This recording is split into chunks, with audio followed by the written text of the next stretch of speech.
What's happening? Green Thumb? We're in my kitchen. And I bet you guys right off the bat you're thinking, oh, awesome, Green Thumb's cooking in his kitchen today or canning or something. We're going to get to watch an awesome food prep type video. That's not what we're doing. Today, we're doing rice. I'm going to show you guys how I put my rice away from my family for long-term storage in a fashion that's usable. All right. So in general, when you're putting rice away, most people for long-term storage will do like the widely accepted, 5-gallon bucket, food grade, with a 5-gallon Mylar bag inside, sealed over at the top with a curling iron or however you choose to do it, right? And I do store my rice in Mylar. I store my long-term, not for use with my family Mylar, or rice in Mylar. But I don't use 5-gallon bags and I don't use 5-gallon buckets. I use 2-gallon. And the reason I use the 2 gallons, so in case you're wondering, guys, look at 2020, 15 pounds of rice in here, and it's hard as a rock, all right? Yeah, we have oxygen absorbers in here. I think I used 2,000 cc's in here for the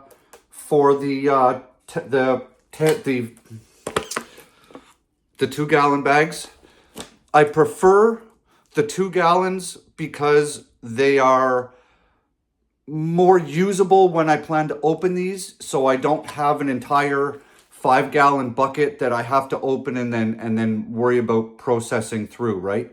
So I've got these in the 2 gallons, which they're more portable, they're more user friendly, and I figure whenever I end up having to actually cut these open, I can just decant these into something else. It'll make the usability of it a little easier. So 2-gallon, if you want something a little portable, look at that, holds 15 pounds, and there's still lots left at the top. So you could put more than 15 pounds in here.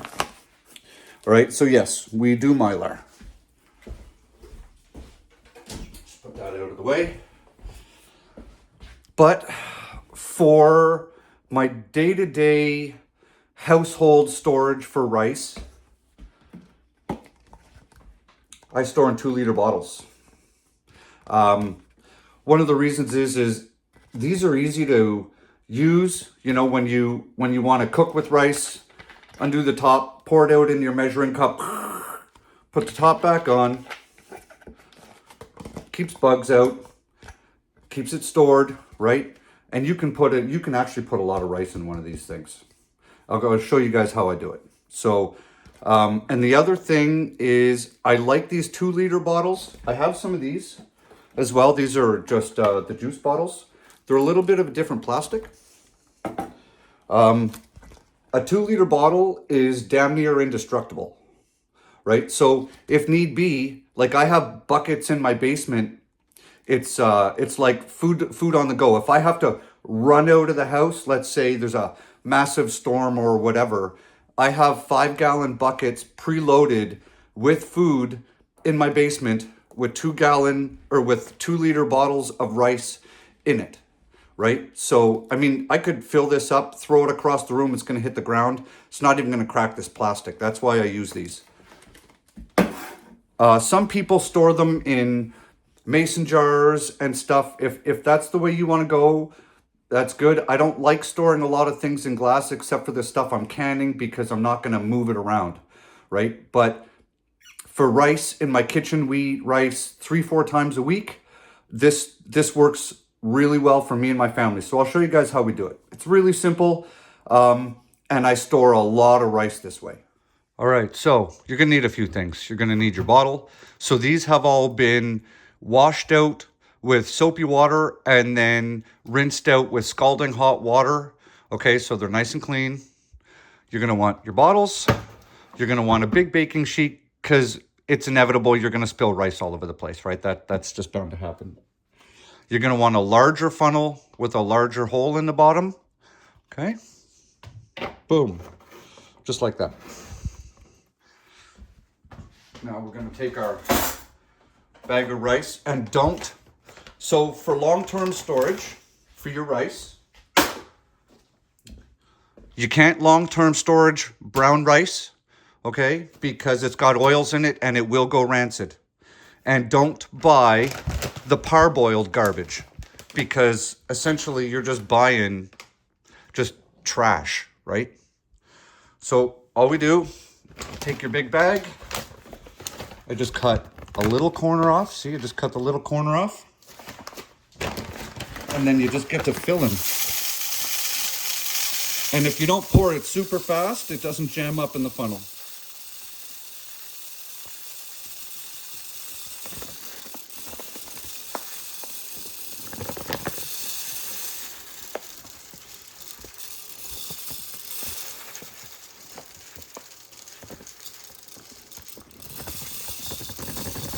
So you just fill it right up to the top.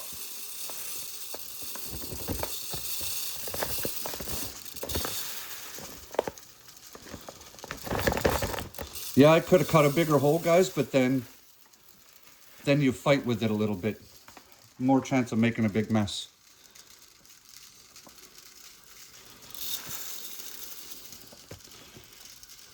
So basically, what you want to do is you want to fill it up roughly to there. Just about to the bottom of your funnel. Okay? Now, watch this. Let's move this. Okay, so all we've done right now is we've just poured rice into it. Okay? So look at how squishy this is. Nice and squishy. You're thinking, oh, I'm pushing the air out. Okay, right? It's still squishy. Okay? Give it some taps, right? It'll drop the level down. See, we dropped it down 3/4 of an inch or more. Fill it up some more.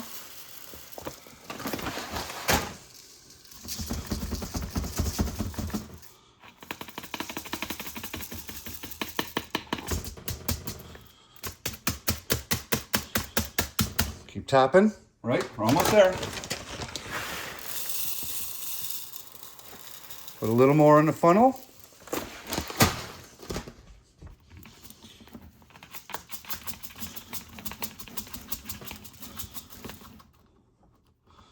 So we're basically at the top here, okay? I'm just gonna plug it and put this right back in the bag for now.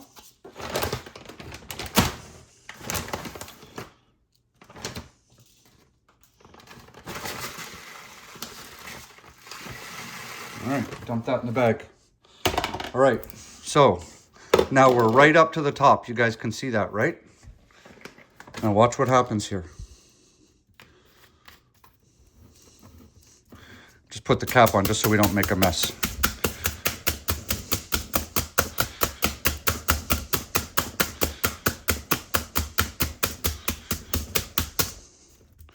Right? Look how hard it is now. How much more rice did we get in there? Now you can, if you want, fill it right up to the top, fill that little gap if you want to. But we put a lot of rice in there. So we got our bottle filled. Next thing I do, I take my green painter's tape. You guys see me use this all the time. You guys should have like a dozen rolls of this stuff in your house. It is so multi-purpose. Got our Sharpie marker. And then all we're gonna do, all right, is this. You guys see? One. And the reason I do this is because as I buy more rice, right, I will just package up more rice. So this allows me to do like a first in, first out rotation. Call that one.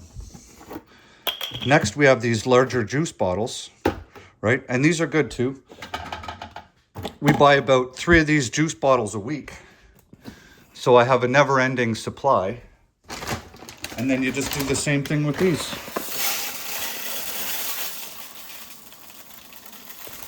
When you're pouring it, basically pour your rice at the same rate that it's just going down the funnel. Just makes your life that much easier.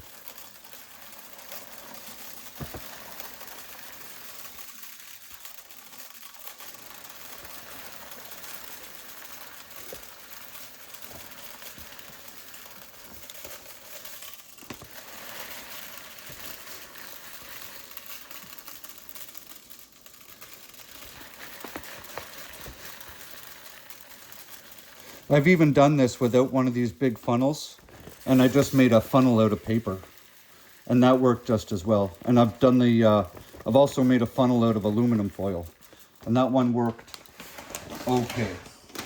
Sometimes you just got to do what you got to do to make things happen, that's all. All right, just finished topping that up.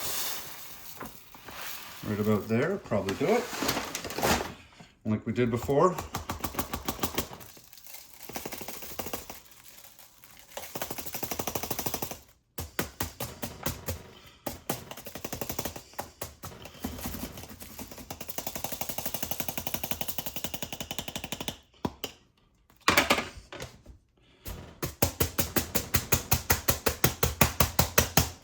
And the reason I want to shake all this rice down is because I want to get as much rice as possible in each one of these bottles.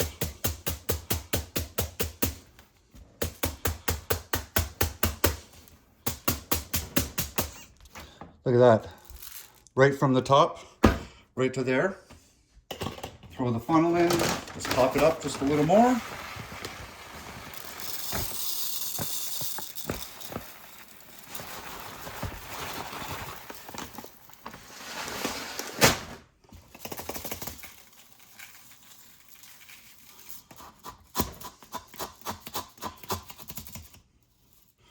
And what doesn't fit just goes right back in the bag.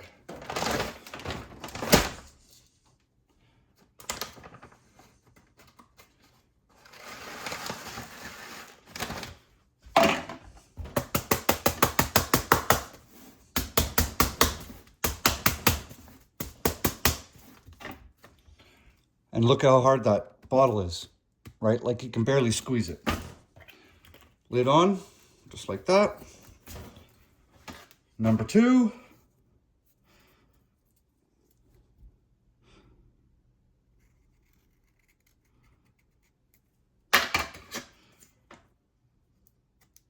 Put that label on. Just like that, all right.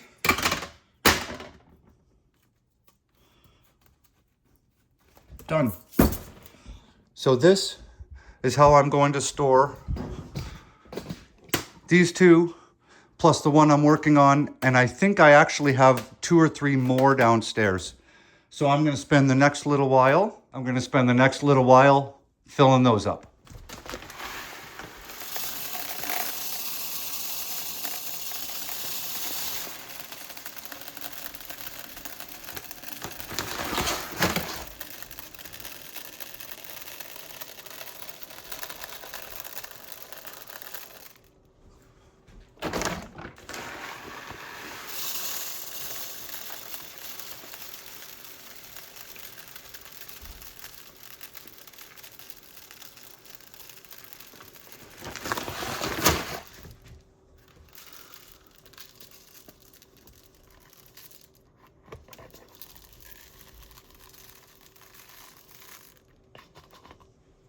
Another thing I've seen people do is when they get these all done like this, they'll actually wrap the top in like duct tape.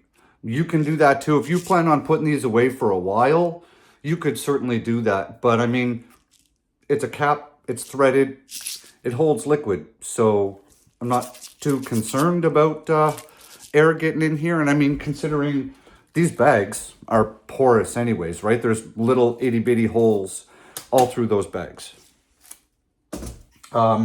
Another thing is a lot of people say to put your rice in your deep freezer for a couple of days, and then take it out and defrost it for a couple of days before you put it into storage.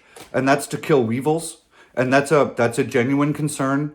But I'm not going to do that. For one, I have zero room in my deep freezer, like nothing. It's full right to the top. But two, I've never had weevils in my rice ever. I've never found a single one. So I'm sure they're in there, and I'm sure people have had problems with weevils in the past. I never have, so I don't freeze my rice. But there are people out there that say you should. So I will leave that part up to you to decide if you want to freeze your rice and then defrost it. My concern with that is that when you freeze it and then when you take it out and it's defrosting, my concern is that it's going to develop condensation on the rice, and that could possibly start some sort of like moisture rotting mold issue. So I don't freeze my rice. It's dry, came from the store, and I've had these bags of rice in my basement for months and months and months, and I have rice in my basement that's even older than this stuff, that I'm also going to bag up. So like I said, like I'm not joking. We go through 2 or 3, 4 of these bottles a week. I have no problems getting bottles. So, and here you guys were thinking that we were going to be in my kitchen cooking something or canning something or something. Not today. I'm just trying to help you guys out, and I figured I'm going to be doing this rice anyways. I'm just going to throw the cameras on and walk you guys through what I'm doing. So I hope it helps. And like I said, you know, you can get these at the store. They're super cheap. They're like $1.99 for those bottles. So if you're looking for ways to store rice and you don't want to go Mylar, just buy some of these bottles, or some of these bottles of pop. The no-name stuff is 99 cents a bottle, right? So, all right, guys. Well, that's all for this one. Hope it helps. Have an awesome day. Grow good food, and stack your food right up to the rafters. All right? See ya.